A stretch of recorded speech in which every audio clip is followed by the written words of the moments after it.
বন্ধুরা কেমন আছো তোমরা সবাই? আজকে নিয়ে আসলাম আর একটা নতুন ভিডিও। তো তোমরা আশা করি ভালো আছো সবাই।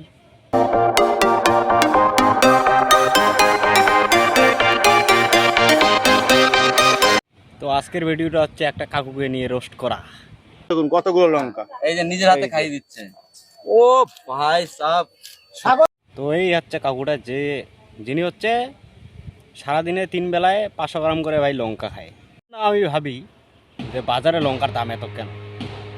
দেখো সারা মুখে সারা চোখে একদম লঙ্কা লঙ্কা, তাও বলে কিচ্ছু হয় না বলি তার। খাইয়া যদি কেউ 500 লঙ্কা দাও, আমি লঙ্কা খাইয়া আমার হয়ে গেল। মানে যদি দেশে যদি চাল না থাকে তাহলে তুমি এটা দিয়ে কাজ চালাতে এটা পারবে। না না কাকু, তুমি 500 কেন, 1 কিলো করে খাও। 1 কিলো সবসময় 3 বেলা 1 কিলো করে খাও। তোমাদের জন্য তো আমাদের লঙ্কার দামটা এত বেশি হয়।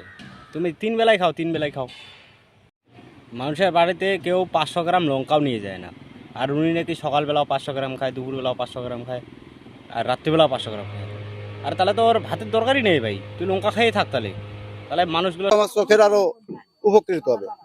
কাকুর কিছু হবে না তো? হ্যাঁ কাকু, তোমার চোখে বেশি করে দাও, তাহলে তোমার চোখগুলো আরও পরিষ্কার হবে। তুমি এবার আমরা দূরবীন দিয়ে চাঁদ দেখি, তুমি চোখ দিয়ে চাঁদ দেখতে পাবা। বেশি করে ঢালো। তো ভিডিওটা আজকে এখান থেকেই, দেখা হচ্ছে পরের ভিডিওতে। তো যদি ভিডিওটা ভালো লাগে শেয়ার করবেন, সাবস্ক্রাইব করবেন এবং লাইক করবেন। সবাইকে দেখা